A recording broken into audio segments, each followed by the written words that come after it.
Okay, so we will now be discussing understanding the self using the Unit 2 and packaging the self. We shall be discussing the two parts, the physical and the sexual self. For the physical self, we have to look at our bodies. Okay, so as Leonardo da Vinci would say, learn how to see, realize that everything connects to everything else. Okay, so when we look at the mirror, we would often claim, I am not who I think I am. I am not who you think I am. I am who I think you think I am.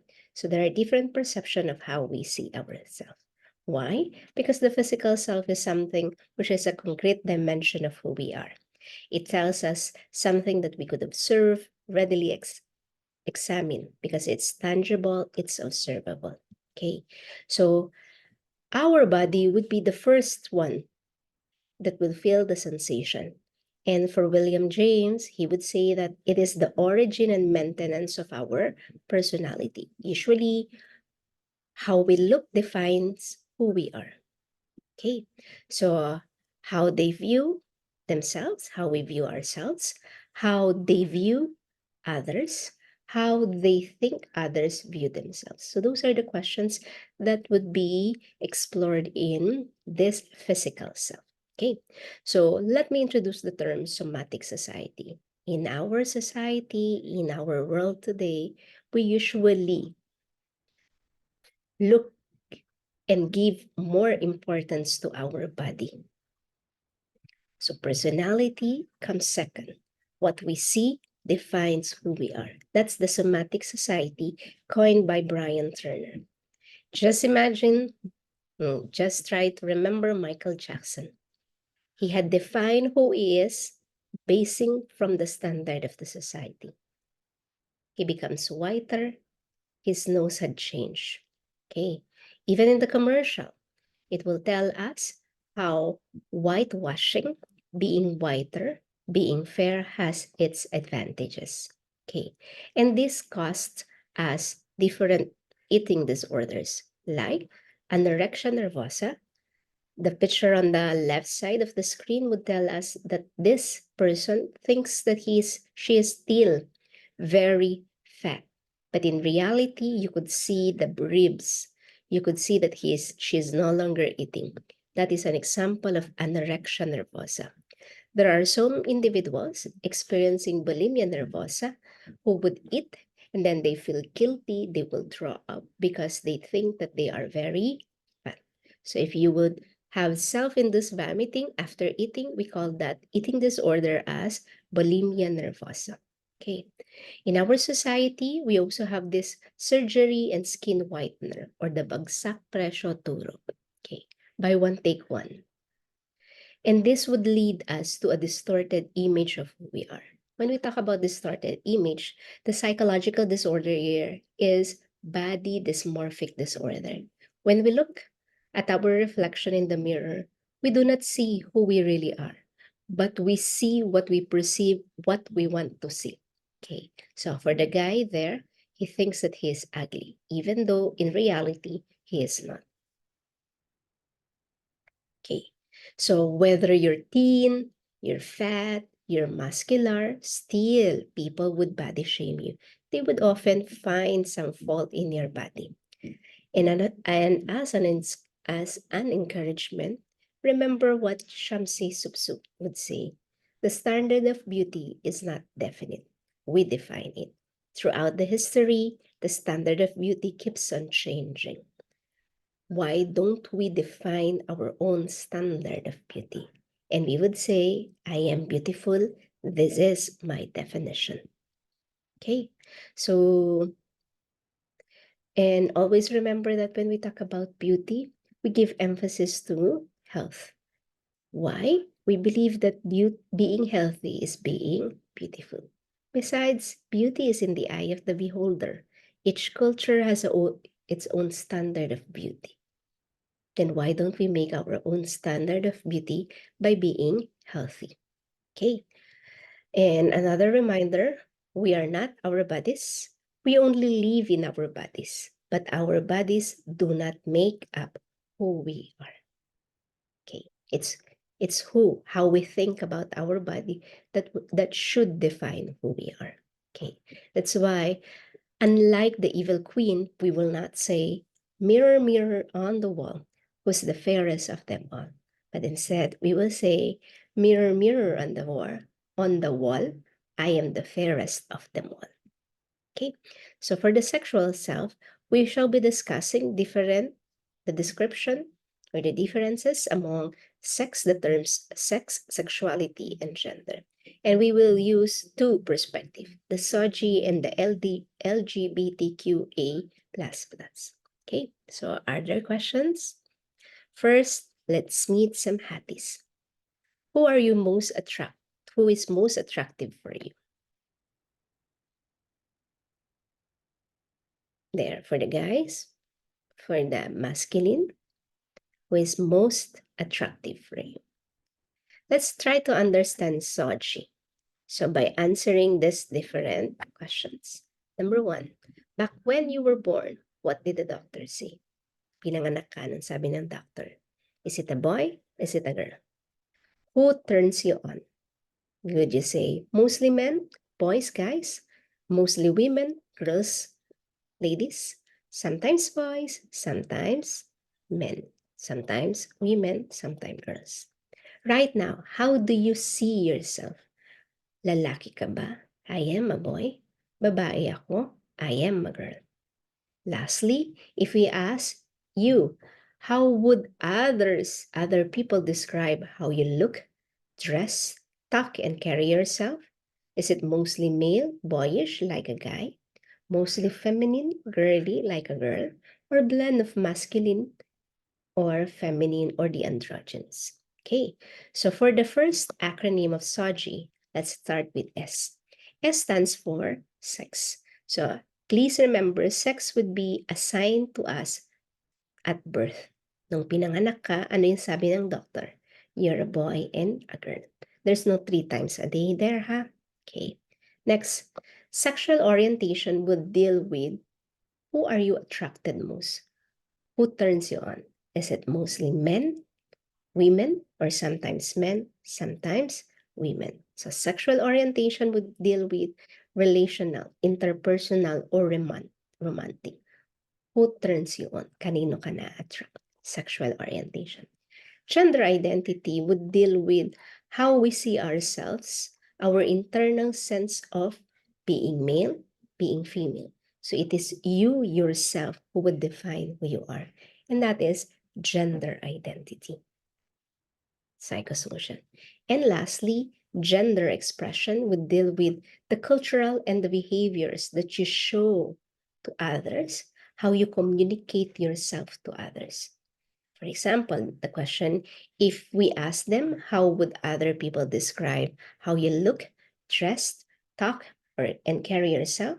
Is it masculine, feminine, or androgynous, blend of masculine and feminine? So remember this gingerbread person. So if it is an identity, it comes from your decision, either being a man or a woman. Okay, if it is a gender expression, how we see you acting, behaving, is it more feminine or masculine or androgynous? If it is biological, then we talk about sex. You're either female or male. In the middle of it, there would be intersex. So pag sa female, XX, pag sa male, XY. There are times wherein there is an anomaly in the 23rd chromosome wherein nagiging XXY. So hindi natin alam kung. And sexual orientation, heterosexual. If you're a guy, you're attracted to a female. If you're a female and attracted to a guy, then you are heterosexual. Pag the same, homosexual. And then in between, bisexual. Hopefully that is quite clear. Okay, so please try assign sex at birth, gender identity, gender expression, sexual orientation are not necessarily linked with one another. Okay, let's meet again the hotties for us to illustrate this. Okay, At the right side of the screen, you would see Lee Min-ho, a Korean actor. He is a straight guy. So what is his sex? Yes, that would be male. What is his gender? Gender identity, he is male. Gender expression, he is male. To whom is he attracted to? Female, because he is a straight guy. So heterosexual relationship. Next, Aidan Bowling, American entrepreneur, trans man. Sex, he was born female. Gender identity, he's a male. Gender expression, you could see he's mostly male. We do not know to whom he is attracted to. Walang nasabi. Okay. Next, Tom Daly would be a gay man. Okay. So to whom is he attracted to? Sex, he is a male. Gender identity, he is a female. Gender expression, he could be a male. Sexual orientation, we do not know. Okay, so those are different things. For the ladies, okay. So Megan Fox is a US actress. She is sex, female. Gender, female.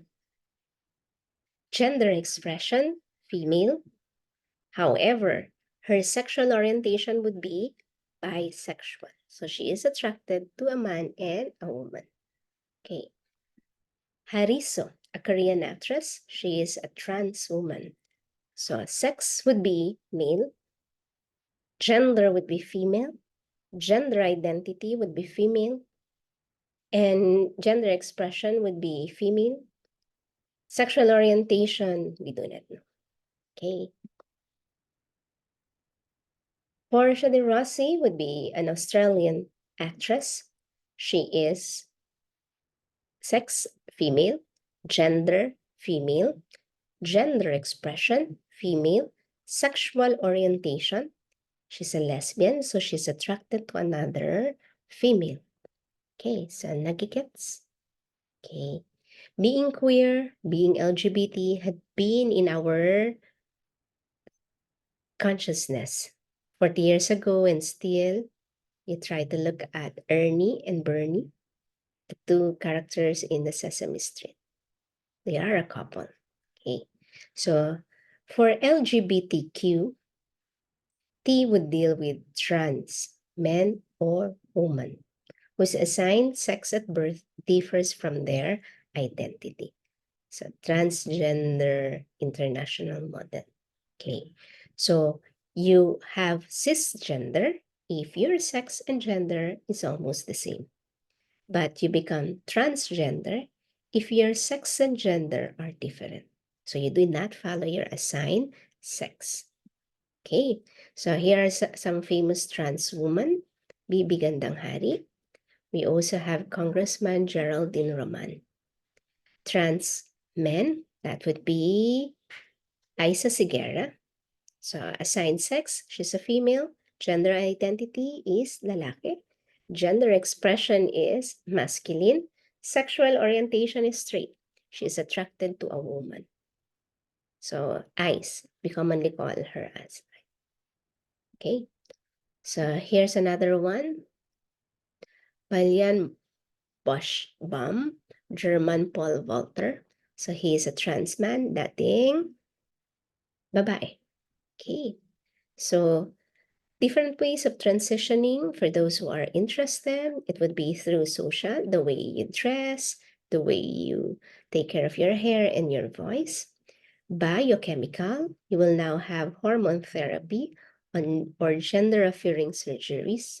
And legal, you now seek legal recognition. Your papers would tell you your gender, chosen gender. Okay, so in one of our seminars, this would be our speaker. So you would say that she is a trans woman. Okay, the lesbians are attracted and form relationship with another woman, like Portia de Rossi and Ellen DeGeneres. Monique Wilson, an actress, would be a lesbian. Neil Patrick Harris is a gay, a man who is attracted to another man, and they form families. Gay men, Elton John, Sam Smith, Boy Abunda. Bisexual would deal with men and women attracted to or form relationship with either men or women. Okay. Here are some popular bisexual: Angelina Jolie, Baby Gandang Lady Gaga, Muka Uson, and the Fifth Pagotan. Okay. Here are some examples of heterosexual and with cisgender.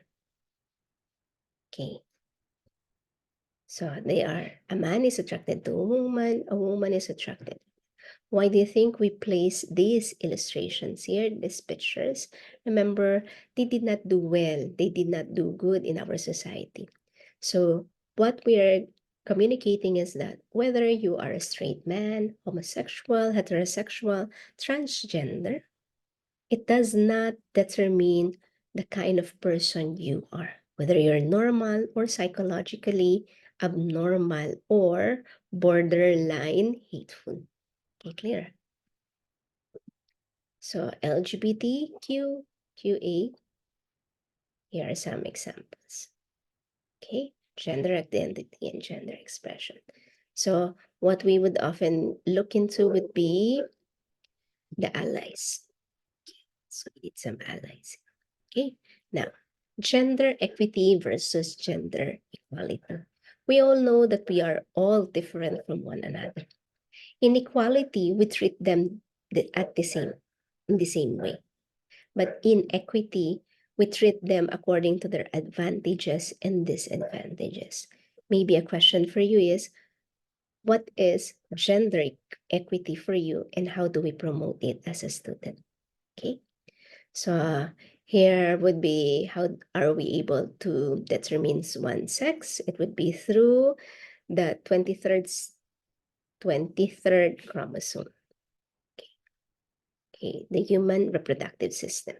So I will just discuss in passing the sexual activity. So we would start with arousal, rising action, followed by climax, and then going down would be refractory stage. So it differs from one person to the other. Okay. So what I would like to emphasize would be these Robert Sternberg's triangle of love. So something, or it is called love if it contains passion, intimacy, commitment. When we talk about passion, that is the motivational side. This would deal with the feeling, the urge to be together. That's why you kiss, you hug, there. Intimacy is caring for the person, sharing something about who you are with the person. And lastly, commitment would be the cognitive one. This is the decision to stay in the relationship. If you only have passion, it is infatuation. It's merely chemistry. So it's just merely your hormones that determine the relationship. But if you include passion and intimacy, you have romantic love. Okay, let's just have first intimacy. Pag intimacy lang, that's merely liking, friend zone lang. So for passion and intimacy, romantic love. For romantic love, this would be the Romeo and Juliet type of love. There's a passion, they would like to share who they are with one another. Unfortunately, there's no commitment. Why? Because they could not stay in the relationship for a long time because both families are against their union. Okay? So, pag liking, friendship lang. Pag commitment lang, empty love. They only stay in the relationship because of marriage. But if you only have intimacy and commitment, we call that companionate love.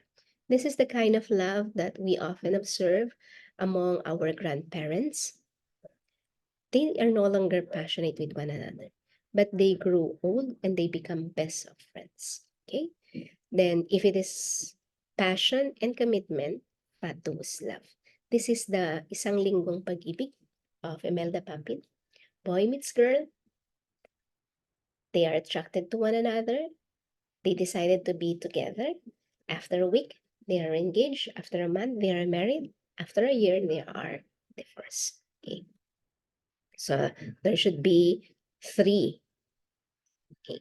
Don't you know that the feelings that we have, love, lust, attraction, and attachment, is controlled by our chemicals. So for lust, it would be controlled by testosterone for males, estrogen for female. For attraction, it gives us a positive emotion, a positive feeling. That's why it's dopamine, norepinephrine, and serotonin. It will increase the dopamine, meaning we become excited. Okay. Sometimes it could even influence the fast heartbeat. Okay. And for attachment, this is a deeper relationship. Usually, the best example for this one would be the attachment formed between the mother and the baby. And it does not only make them happy, but there is a certain bond created.